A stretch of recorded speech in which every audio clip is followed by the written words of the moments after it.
Nous célébrons ce chapitre général de Trogir à un moment très particulier de l'histoire de l'ordre, puisque nous nous préparons à célébrer le jubilé de l'ordre, les 800 ans après la confirmation de la vocation de l'ordre pour la prédication et pour la prédication dans l'Église. Et de ce fait, le chapitre a choisi d'inviter les frères, tous les frères de l'ordre, et avec eux la famille dominicaine, à puiser à nouveau aux sources de notre inspiration, de la vocation de Dominique, et à y trouver la force d'un chemin de vérité et d'humilité. Non pas de grandes célébrations, de grands moments, mais plutôt une sorte de retraite. Aller, à partir de la source, puiser à nouveau la joie, la force de la vérité avec nous-mêmes, de la vérité pour notre vocation, de la vérité avec le monde, et de l'humilité pour pouvoir devenir vraiment ce que nous aimerions être, des prêcheurs. Les frères vont vous présenter les travaux des commissions et vous verrez qu'au cours de ces travaux, ils insistent sur trois choses. La parole de Dieu est centrale, la communion fraternelle est centrale, et l'amour du monde, le lien de l'étude, de la contemplation et du dialogue avec le monde sont centraux. Maintenant, je vous laisse découvrir les premières conclusions de ce chapitre. Du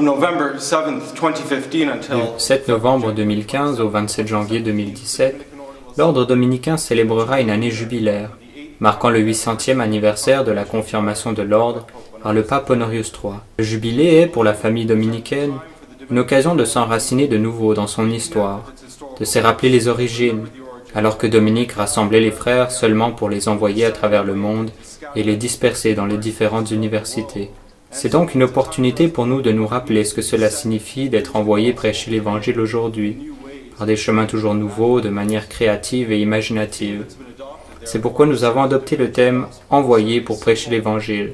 C'est bien sûr très simple et centré sur notre identité comme dominicains, mais il peut être développé de manière créative et imaginative, au niveau local et provincial, de manière à ce que nous puissions entrer dans un processus dynamique de renouvellement et ne pas nous limiter seulement à la célébration d'événements passés. C'est ce que nous espérons pouvoir faire dans cette année jubilaire, entrer dans un processus de renouveau dynamique, créatif et imaginatif, de manière à ce que chaque dominicain puisse repenser à son envoi dans le monde. Notre commission sur la prédication a étudié de nombreux thèmes, dont les plus importants sont le processus Salamanque, qui est une tentative de réunir les frères qui œuvrent en pastoral et les frères qui se dévouent à la réflexion théologique, pour qu'ils puissent travailler ensemble et tenter de répondre aux grands enjeux de notre monde. C'est un processus très important pour le renouveau de notre mission et de notre prédication dans le monde. Une autre dimension que nous avons abordée est celle de l'Internet, où nous, dominicains, sommes déjà présents, mais nous devrions l'être encore davantage. Par exemple, dans chaque province, il devrait y avoir un frère en charge des communications par Internet, travaillant en collaboration avec le promoteur de l'Internet pour l'ordre, pour trouver ensemble de nouveaux champs missionnaires.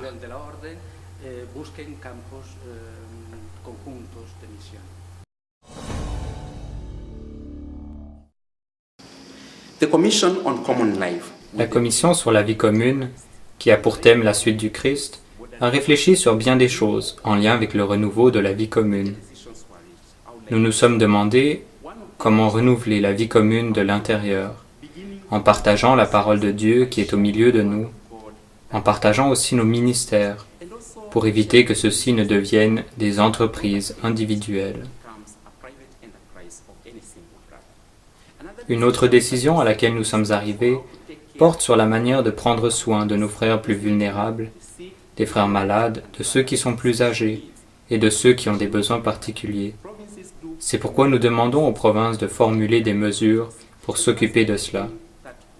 La Commission s'est également penchée sur l'enjeu des vocations de frères coopérateurs et encourage les différentes entités de l'ordre à examiner attentivement le rapport d'études sur les frères coopérateurs lorsqu'il paraîtra.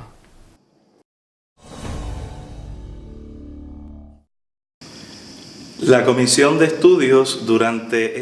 cours du chapitre général de Trogir, la commission sur l'étude a tenté de répondre aux appels que nous avons reçus, renouveler la mission intellectuelle de l'Ordre à la lumière du Jubilé, la célébration du 800e anniversaire de la confirmation de l'Ordre par l'Église. Ainsi, la Commission sur l'étude a centré son attention sur le renouveau et la restructuration de notre vie d'études dans les centres d'études de l'Ordre, surtout au niveau régional, en examinant comment chaque région de l'Ordre peut répondre aux enjeux sociaux, économiques et culturels, et également en analysant la restructuration des entités sous la juridiction immédiate du maître de l'Ordre.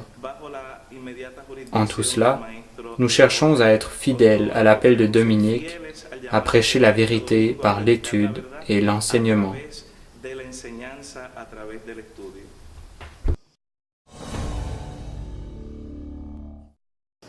Nous avons terminé le travail de la commission sur la formation.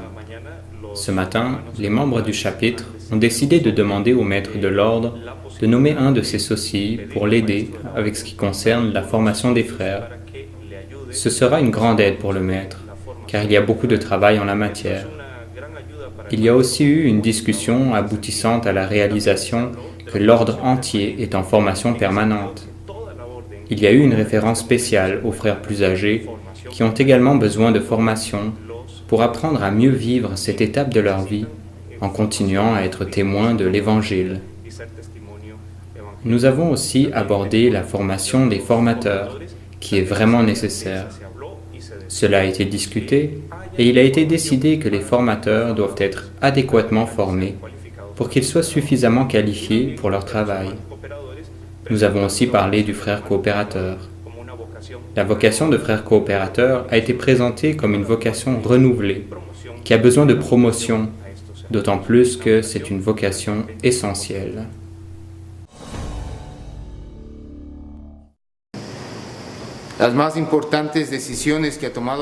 Les décisions les plus importantes prises par la Commission sur l'économie pendant le chapitre de Trogir sont les suivantes.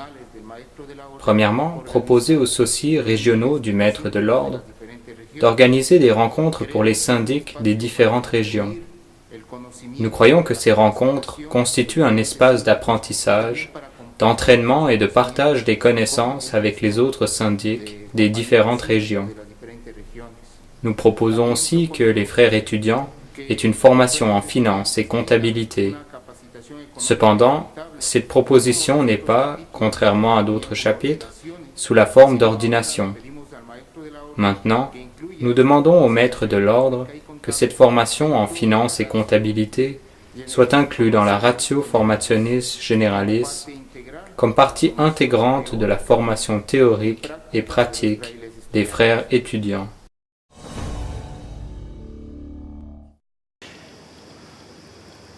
Qu'est-ce que le gouvernement dans l'ordre des prêcheurs? C'est la liberté en vue de la prédication de l'Évangile. C'est pourquoi, de temps en temps, nous devons renouveler notre regard sur nos structures de gouvernement. Sont-ils devenus des fardeaux? Avons-nous alourdi les frères qui ne peuvent plus prêcher l'Évangile parce qu'ils sont trop occupés à faire fonctionner les institutions? Le chapitre de Rome a jugé que c'est bien ce qui était en train d'arriver, et c'est pourquoi l'actuelle commission sur le gouvernement a réexaminé le processus afin de lui permettre de continuer, avec peut-être quelques nuances, mais le but est bien de soulager les frères qui sont alourdis par les structures, les libérer pour la mission, et aussi donner plus de flexibilité aux maîtres de l'ordre pour qu'ils puissent mieux aider les petites entités, de manière à ce que tous les frères puissent prêcher l'Évangile.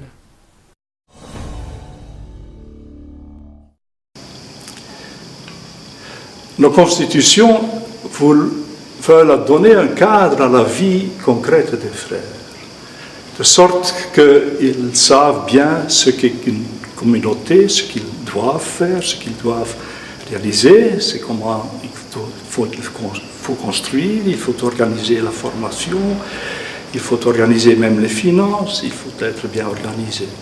Alors les autres commissions de chapitre prennent des décisions très pratiques, mais la commission pour les constitutions doit toujours réfléchir, de mettre ça, de donner un fondement, une base pour la réalisation de ces éléments de la vie.